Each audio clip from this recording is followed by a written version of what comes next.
Chères aussi, attention à celles qui sont moins chères aussi, parce que parfois, vous savez, comme c'est un créneau, les industriels se sont un peu glissés dedans. Non, moi, ce que j'aurais aimé, c'est que ce soit homologué et que les lampes soient homologuées.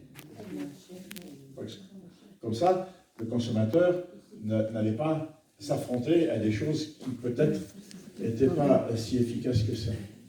Et alors, ce qu'on essayait de faire, c'est que tous les dépressifs saisonniers, et il y en a plus qu'on pense, on essayait de bien individualiser avec eux la date à quelques jours près dans laquelle ils sentaient que ça allait partir. Et les symptômes qui étaient les symptômes qui arrivaient en premier. Le symptôme qui arrivait en premier, systématiquement, c'est l'insomnie. Ok ? On disait l'insomnie de la pleine lune. Et quand on identifiait ça, on leur mettait 15 jours de luminothérapie tous les matins avant d'aller au travail. Donc, ils venaient à 7 h du matin, ils avaient leur séance de luminothérapie, ils étaient 4 ou 5 autour du truc, avec un clic, et quand le clic sonnait, il fallait qu'ils regardent la lampe en face, et le clic sonnait une deuxième fois, ils ne la regardaient plus, ils discutaient avec les copains, etc., etc. Bon, c'est la technique après de luminothérapie, qui a probablement évolué depuis que je suis plus au travail, et moyennant quoi, pour 60 à 70% d'entre eux, on arrivait à une amélioration substantielle extrêmement intéressante. Et sans antidépresseurs. Parce qu'antidépresseurs, pour quelqu'un qui va déprimer 3 ou 4 semaines de l'année, et qui prend des antidépresseurs toute l'année, vous comprendrez que pour un psychopharmacologue, il y a un peu une ineptie. Et qu'on peut tenter de le faire autrement. Donc la luminothérapie, et ce qu'on peut espérer, c'est que ça progresse un petit peu en France et qu'en fait, on le prenne de plus en plus sérieusement. Mais quand on parle de dépression cyclique, automatiquement, ça nous amène à la bipolarité. La dépression de la bipolarité, c'est le modèle de base de la dépression, qu'on appelait dans le temps la dépression mélancolique. Alors vous allez me dire, ah oui, mais moi j'ai fait que des états dépressifs, donc je ne suis pas bipolaire. Vous n'en savez rien. Et moi non plus. Il n'est pas impossible que vous fassiez un accès maniaque dans les années qui viennent. Et je n'ai aucun critère clinique suffisant pour savoir si c'est possible ou pas possible. Donc, grosso modo, on est unipolaire jusqu'à ce qu'on soit bi. C'est pas pareil dans la dynamique sexuelle, hein. On est bi ou mono d'entrée, grosso modo. Hein. Bon, non, il y en a qui évoluent. C'est une des raisons pour lesquelles, y compris quand cette dépression est unipolaire, la surveillance médicamenteuse doit être extrêmement importante, puisqu'il y a une forme particulière de la bipolarité qui est la bipolarité induite par les antidépresseurs. Qui fait que le sujet mis sous antidépresseurs augmente le risque d'accès hypomaniaque ou d'accès maniaque. Alors, autant la dépression de type mélancolique, avec cette espèce d'auto-accusation, je suis bon à rien, je suis nul, je ne vais pas m'en sortir, etc., qui conduit à des idées suicidaires assez importantes, qui ne sont pas toujours mises en œuvre parce que le sujet n'a même pas la force de les mettre en œuvre. Autant à cette dépression, le sujet va être confiné chez lui et finalement, ça ne va pas emmerder le corps social. Autant que quand il est hypomane ou qu'il est maniaque, c'est autre chose parce que là, il déborde complètement sur le champ social et vous êtes absolument assuré qu'il se retrouve interné. Pour deux raisons. La première, c'est qu'effectivement, il est soit dans l'exhibitionnisme, soit dans les dépenses financières pas possibles, etc. Il vous amuse avec ces jeux de mots pendant 10 minutes, puis à la 11e, vous en avez ras-le-bol. Mais il reste 3 heures. Okay. Et alors il disparaît, il fugue, il ne dort plus, enfin, etc., etc. Et tout le monde dit au psychiatre, mais qu'est-ce qu'il faut faire? Et ce qu'il faut faire, il faut me l'amener. Il faut me l'amener. Alors, vous pourriez dire, la population, mais pourquoi vous n'allez pas le chercher? Ben moi, je vais vous dire. Quand j'ai commencé le métier, j'allais les chercher. Et puis, depuis les dernières lois, si jamais je vais les chercher, je vais en tôle. Parce que c'est une atteinte aux libertés individuelles. Voilà. Alors, les familles viennent te voir et disent, qu'est-ce que vous faites? Tu leur réponds, j'attends. Il faut déjà expliquer quelle est la problématique. Parce qu'ils aimeraient qu'on puisse intervenir. Alors vous leur dites qu'il faut faire venir le médecin généraliste. Ah oui, mais le médecin généraliste ne veut pas venir. Ah oui, le médecin généraliste il ne veut pas venir. Donc il n'y a pas de médecin, donc il n'y a pas de certificat. Comme il n'y a pas de certificat, il n'y a pas de demande de complémentaire du tiers. Donc il n'y a pas d'hospitalisation possible. Et on tombe sur des situations catastrophiques. Avec des familles qui ne savent plus que faire dans cette situation-là. Eh bien sachez-le, mesdames et messieurs les citoyens, sachez-le que la loi a été faite par des gens qui n'ont aucune conscience de cette réalité. Ok? Grosso modo, quand on est bon à rien, on peut toujours finir énarque.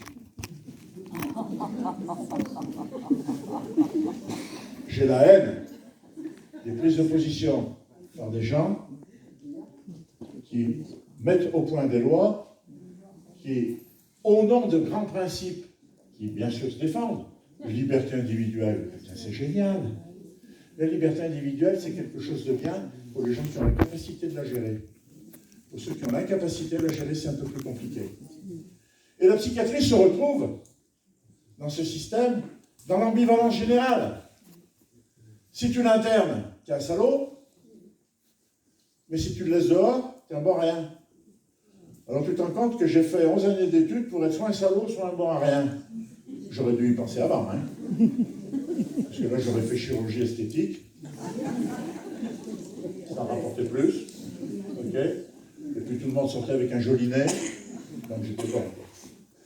Et ça, c'est un énorme problème. Et je crois que l'impact des associations familiales ou des associations de patients doit être beaucoup plus important pour que, quand même, le sujet soit abordé de manière un peu différente que sous le seul angle de la liberté individuelle. La liberté individuelle d'un psychotique qui se prend pour le bon Dieu et qui fait n'importe quoi ou qui va se crucifier, moi j'ai un peu de honte de lui avoir laissé de la liberté.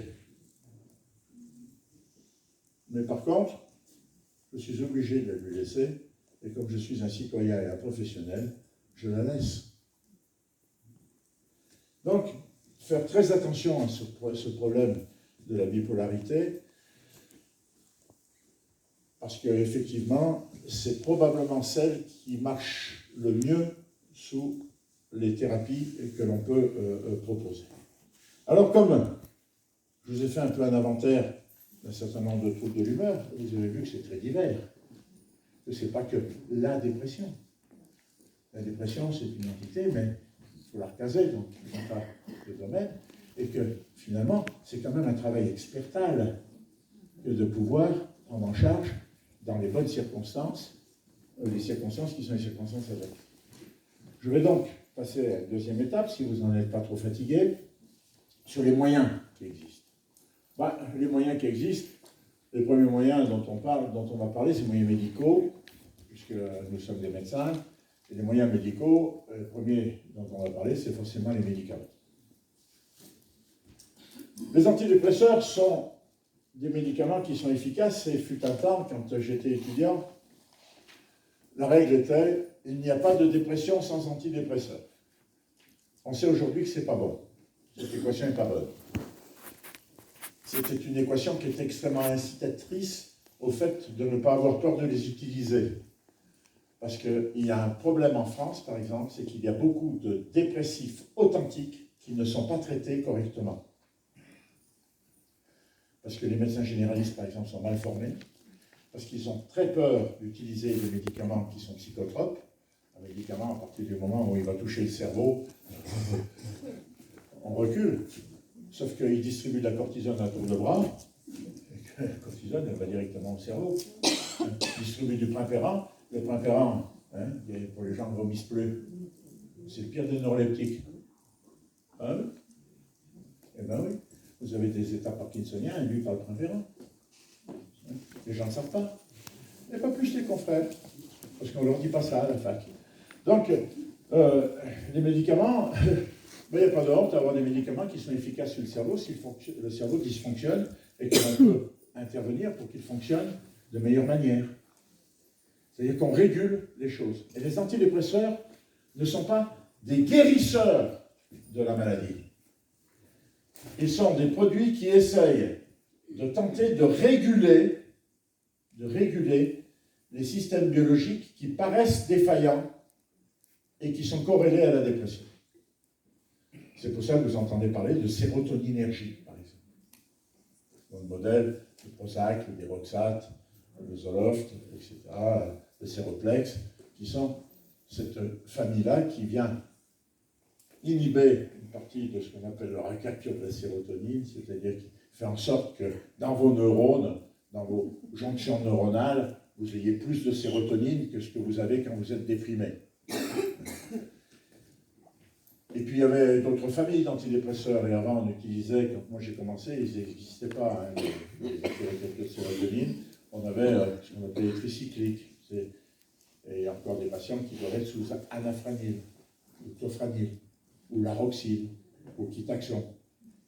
Ils sont tous des produits tricycliques, tout simplement parce que leur structure biologique, c'est 3 cycles qui sont accolés les uns aux autres.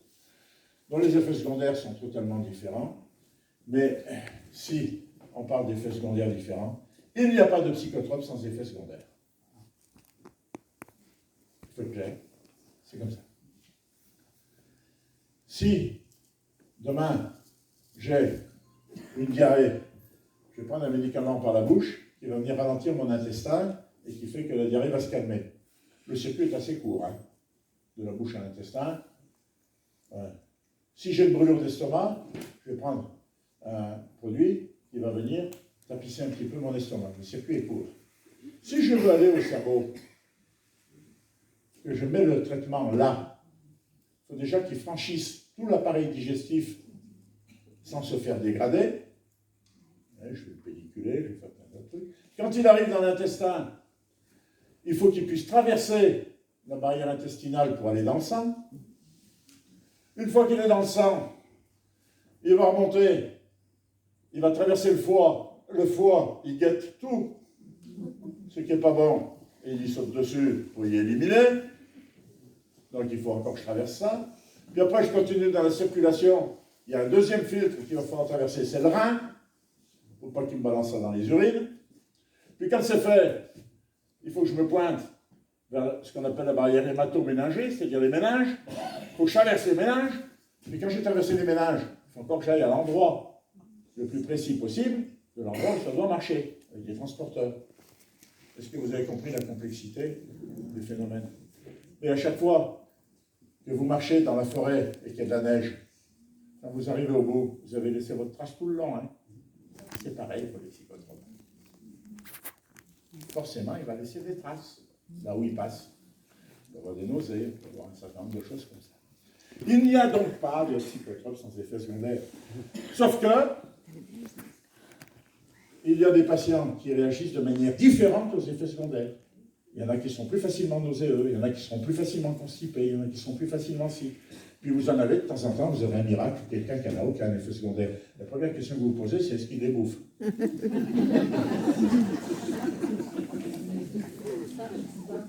Okay. Après, c'est une question de confiance entre le patient et vous. Hein. Mais quand même, vous êtes obligé de... Et d'ailleurs, c'est un des indices, mon vieux maître, qui était Pierre Lambert, un des auteurs des premières classifications des psychotropes, me disait, Chaman, observez bien, s'il n'y a pas d'effet secondaire, mettez-le en doute sur le fait qu'il prend le médicament. Ok? Et j'avais appris, avec lui, puis avec Thérèse Lampérière, qui est quelqu'un que j'ai beaucoup suivi quand j'étais jeune pour apprendre la clinique, j'avais appris qu'ils avaient l'œil immédiat sur les effets secondaires avant de demander aux patients comment ça allait. Si on voyait que c'était pas un peu sec là sur les lèvres, s'il n'y avait pas un petit tremblement des doigts et tout, ah, prenez bien votre médicament? Ah bah oui, docteur. Donc, les antidépresseurs.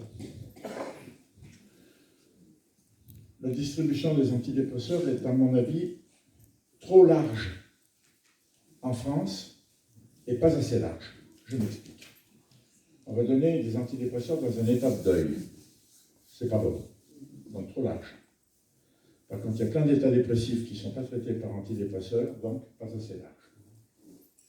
C'est-à-dire que le ciblage clinique doit être beaucoup plus précisé, il doit être beaucoup plus précis.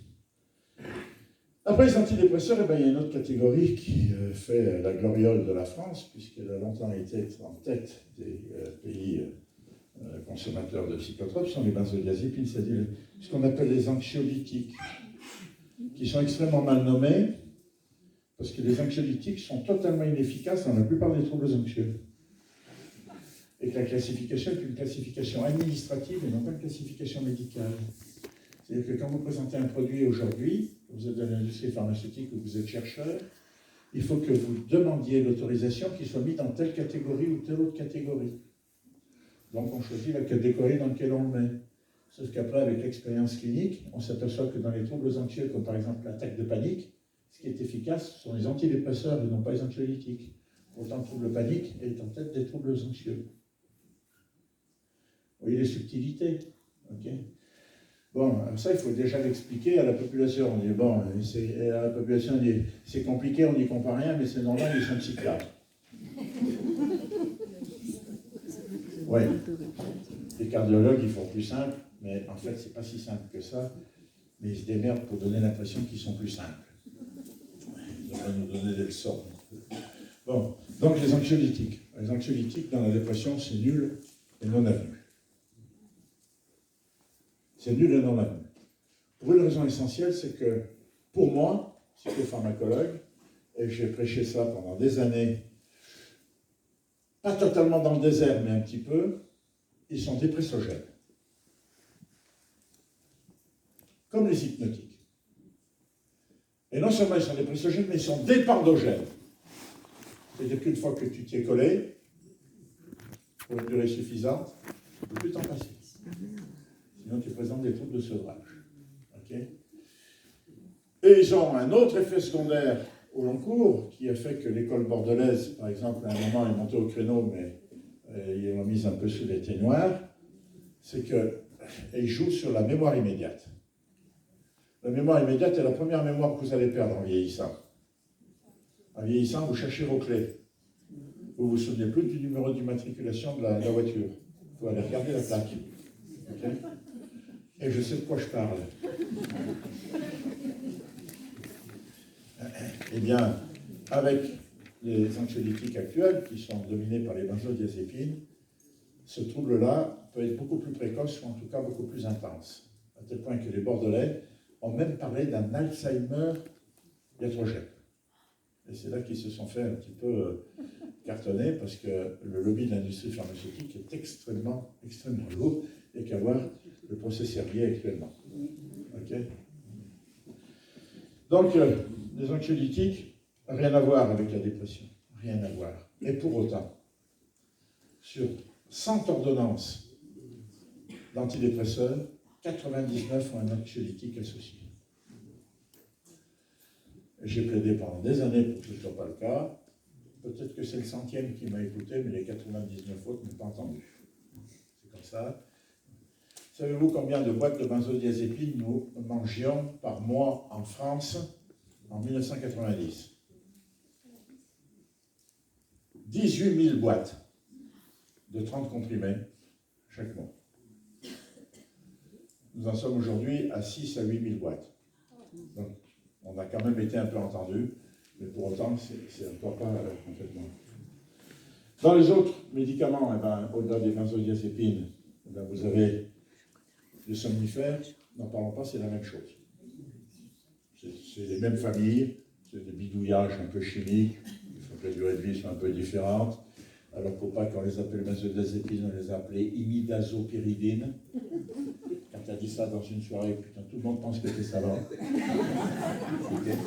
Sauf que des fois, si tu as vu un petit canon, tu bégayes, donc oui, donc là, finalement, tu te dévoiles pour autre chose qu'un savant.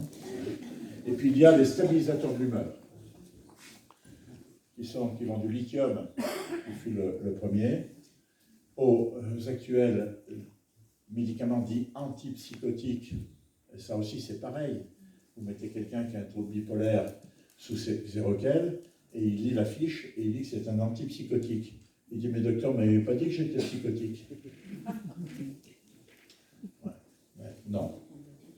Parce que c'est une classification qui est une classification administrative, et effectivement, ces médicaments ont la double potentialité de remplacer un peu les neuroleptiques dans les psychoses et d'avoir une capacité à pouvoir stabiliser l'humeur. Et puis au milieu, vous avez tous les dérivés de la dépakine, c'est-à-dire le dépakote et compagnie, qui sont des produits qui sont effectivement ces stabilisateurs d'humeur et qui ont une grande efficacité. Alors, entendons-nous bien par la grande efficacité. La grande efficacité ne veut pas dire que ça abolit le trouble. Le guérir, en tout cas, pas question. On guérit peu de choses, mais on soigne. Cela permet, la plupart du temps, soit d'espacer de manière assez importante les excès, soit de diminuer l'intensité des excès, ce qui est déjà pas mal. C'est déjà pas mal. Mais en tout cas, ça n'est encore pas la panacée. Il n'y a pas une extraction complète du processus. Et la plupart du temps, on est infoutu de vous dire si au bout de 10 ans sans rechute, on peut l'arrêter. On n'est pas capable. On n'est pas capable. Donc du coup, on la ferme, et du coup, c'est vous qui en faites l'expérience. Si ça rechute, ben ça rechute, on recommence à zéro, mais on n'a pas les critères nécessaires pour dire que ça ne va pas rechuter ou qu'on peut arrêter. Après, il y a d'autres moyens médicaux. Et là, qui ne sont plus médicaments. On va rentrer dans quelque chose d'un peu particulier, les électrochocs. Alors, vous êtes à peu près 200 dans la salle ce soir. Donc, vous allez témoins, 200 témoins d'une de mes volontés. J'espère que ce n'est pas la dernière. Enfin, si jamais j'ai un état dépressif sérieux, vous ne m'emmerdez surtout pas avec les médicaments.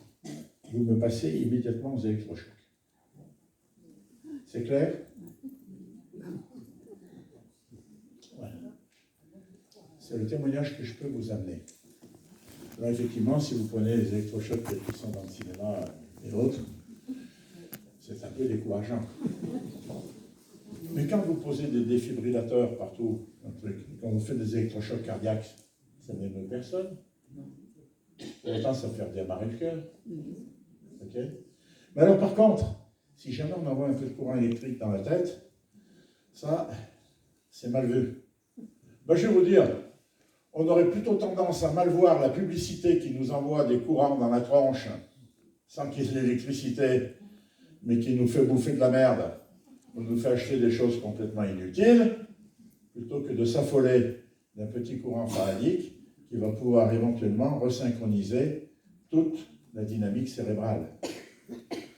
Et moi, j'ai des patients que j'aurais pu, on pourrait vous amener. D'ailleurs, j'encourage toujours les associations de s'attacher à un certain nombre de patients qui ont eu des électrochocs et pour qui ça a été miraculeux, de façon à ce qu'ils puissent rassurer les gens. Parce que on téléphone et on m'a parlé des électrochocs pour mon beau-frère.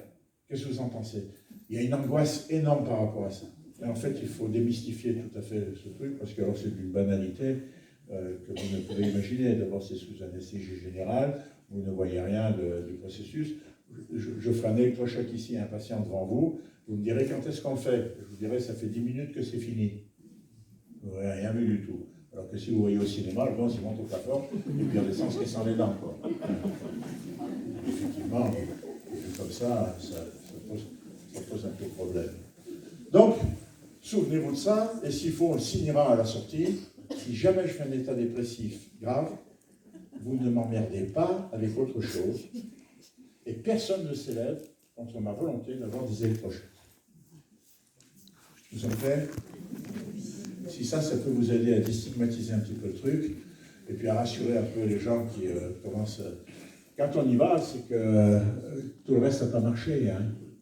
Mais on sait très très bien aussi que si on y allait d'emblée, on aurait beaucoup plus de réussite. Mais comme c'est pas vu de cette façon-là, ben on fait traîner les patients sur d'autres trucs, et puis in fine, on y va. Et ça fait 3 ans que ça dure. Et ça fait 3 ans que le sujet des effets secondaires assis à là, etc., etc. Et moi, la meilleure patiente là-dessus qui pourra en parler, elle est médecin généraliste. Elle est médecin généraliste et médecin généraliste en Savoie. Et elle a traîné pendant 4 ou 5 ans avec des gens qui utilisaient des antidépresseurs. Un beau jour, moi, je l'ai reçu, son mari aussi était médecin généraliste, et maire d'une commune célèbre de Savoie en plus. Je dis, moi, je veux bien la prendre en charge, mais bon, voilà, vu ce qui vient de se passer, je vous propose l'électrochoc. Ils étaient pourtant médecins tous les deux, ils ont commencé à s'affoler et tout. Il a fallu que je leur ramène un patient qui en avait eu, qui lui était boulanger, et qui leur a expliqué que lui, il avait eu des électrochocs et que c'est ça qui l'avait sauvé, sinon il aurait perdu son entreprise, enfin, etc., etc. Il avait un grave trouble bipolaire avec un petit de mélancolie, c'est une mélancolie bout de bois. Hein. Il était allongé pendant 2 mois, sans bouger, sans parler. Hein. Donc, ils ont fini par le faire, et du coup, elle est devenue le meilleur ambassadeur sur la Savoie des électrochocs, à tel point que des fois, elle m'envoyait des patients qui n'en avaient pas besoin. Je dis, oh, c'est pas un joujou quand même. Hein. Alors, les électrochocs, ben voilà, ça fait partie. Et d'ailleurs, c'est une technique qui va donner un certain nombre de dérivés. C'est-à-dire qu'au lieu de repasser par l'électricité, bientôt on va passer par les champs magnétiques. Ce sont les stimulations magnétiques. Alors, il y a les stimulations magnétiques périphériques qui fonctionnent comme les électrochocs, c'est-à-dire que vous faites passer une onde magnétique. Pour l'instant, on n'est pas aussi efficace qu'avec l'électrochoc, qu'avec la sismothérapie. D'ailleurs, ne serait-ce que l'électrochoc ou sismothérapie, c'est quand même des noms qui sont tellement barbares que rien que par leur nom, on a peur. Okay, bon. Et il faudrait que la médecine un petit peu fasse attention à la façon dont elle présente un peu les choses. Alors la stimulation magnétique, et puis à terme, la stimulation magnétique profonde. C'est-à-dire qu'on rentrera dans notre cerveau comme on rentre dans notre estomac. Et qu'avec un petit fil, on puisse aller sur des zones, que l'on puisse restimuler par des ondes qui se sont endormies et qui vous ont rendu dans l'état léthargique de la dépression.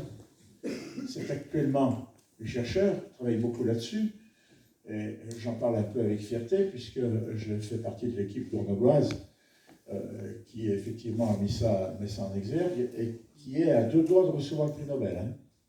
2 doigts de recevoir le prix Nobel de médecine sur les stimulations profondes. On a déjà, par ce biais-là, guéri un certain nombre de troubles obsessionnels graves, qui sont des troubles pas simples, hein, des troubles obsessionnels graves. Et c'est encore extrêmement expérimental, mais les cohortes qui sont mises, dans lesquelles on met en évidence l'efficacité, commencent à se multiplier, et il n'y a plus un seul congrès national ou international dans lequel il n'y a pas au moins une demi-journée qui est consacrée à cette dynamique-là. Parce que c'est probablement une des données d'avenir de thérapeutique des troubles graves de l'humeur. Après, eh bien, il y a d'autres choses, il y a les psychothérapies. Les psychothérapies, grosso modo, c'est de remettre en place l'humanisme à l'égard de l'être humain qu'on soigne, et qu'on ne soigne plus la dépression, mais qu'on soigne un sujet qui présente une dépression. Et vous avez la psychothérapie qui va de la psychothérapie de soutien, le simple fait que le sujet puisse parler, puisse s'exprimer, sans avoir honte liée au processus d'être malade, parce qu'à partir du moment où vous avez une maladie mentale, vous avez plus intérêt à la cacher qu'à l'exposer. Je trouve ça dramatique, mais en tout cas c'est comme ça. Okay. Et ne serait-ce que cette psychothérapie de soutien qui va permettre au sujet d'être reconnu au moins, jusqu'à des psychothérapies beaucoup plus structurées, comme les thérapies cognitives et comportementales, comme les TIP, comme éventuellement certaines thérapies psychanalytiques. Mais, je vous le dis tout de suite, aucune des psychothérapies ne se revendique aujourd'hui d'être guérisseuse des états dépressifs toute seule. Sauf charlatans. Sauf charlatans. Ils sont toujours en accompagnement des autres techniques de soins. Et très souvent, je pense même qu'elles sont indispensables à l'accompagnement des autres techniques de soins. Ne serait-ce que pour exprimer ces effets secondaires, ces difficultés d'existence, etc., dans lesquelles le psychopharmacologue ne va pas forcément tremper de manière majeure. Parlons aussi d'un autre truc, c'est l'hospitalisation. Eh bien, il y a des cas dans lesquels il est inévitable. Pour 2 raisons essentielles. La première, c'est le risque suicidaire. Le risque suicidaire, on vient de vivre un drame dans le village où j'habite. Je suis grenoblois de formation et d'exercice, mais je suis savoyard d'origine. J'habite à Chambéry, qui est à 60 km. C'est comme si j'habitais à Épinal, ici, pour Nancy, quoi. Et on vient de vivre un drame absolument fondamental d'un gamin de 13 ans qui s'est pendu. Okay, et sa mère rentre du travail et trouve son gosse pendu dans l'escalier. Okay, et personne n'a eu le courage d'hospitaliser ce gosse. Personne. Et vous imaginez un petit peu la culpabilité que vont traverser les parents pendant des décennies que ce gosse soit mort parce que personne n'a voulu l'hospitaliser. Quand l'hospitalisation est nécessaire, elle est nécessaire. C'est désagréable. C'est parfois mélangé avec des patients qu'on ne voudrait pas avoir à côté de nous. Ce que je ne trouve pas très bien d'ailleurs. Okay, parce que tout patient est respectable, même s'il est extrêmement abîmé. Et quand c'est nécessaire, il faut avoir le courage de faire en sorte que ce soit. Or, si vous demandez à un déprimé s'il veut être hospitalisé, dans 98% des cas, la réponse est non. Okay, et là, on prend des risques. Ça, c'est la première chose. Et la deuxième chose, c'est que des fois, pour mettre en place des traitements, ou certains traitements, eh bien, il faut un encadrement médical, qui est un encadrement médical qu'on n'a pas dans l'ambulatoire, ne serait-ce que la surveillance cardiaque, et qu'on a beaucoup plus présente à l'hôpital. Alors après, vous allez me dire, oui, mais les hôpitaux, vous avez dit ce que c'est. Ah ben oui, mais ça, les hôpitaux, vous savez, moi j'ai fait avec les hôpitaux qu'on m'a donnés. Hein. Je ne les ai pas fabriqués, les hôpitaux. Hein. Quand je suis arrivé, vous m'avez dit, on m'a fait des pavillons, quand je suis arrivé comme interne, il y avait 16 malades dans le même dortoir. Alors je vous parle d'une époque qui maintenant est dépassée. Il y a 16 malades dans le même dortoir. Alors j'ai retrouvé ça il y a peu de temps. J'ai trouvé 40 malades sur un brancard dans le couloir des urgences. Hein? On n'est pas mieux, hein? On n'est pas mieux. On peut se targuer de la dignité humaine. Sauf que la dignité humaine, c'est quelque chose dont on ne doit pas se vanter, mais c'est quelque chose qu'on doit mettre en place. Et j'aimerais bien qu'effectivement, on se secoue un petit peu là-dessus, et j'aimerais bien que les populations soient plus présentes. Vous savez que l'État perçoit chaque année toutes les taxes, tous les impôts, 120 milliards d'euros. J'aimerais bien savoir où ils vont. Parce que quand vous réclamez ne serait-ce que 400 € pour une lampe de truc, vous avez l'ARS qui vous dit c'est pas homologué. Donc, là je me transforme un peu en militant de la médecine, hein, mais mon grand âge me permet de le faire parce que je ne crains plus rien des autorités. Ma carrière est finie.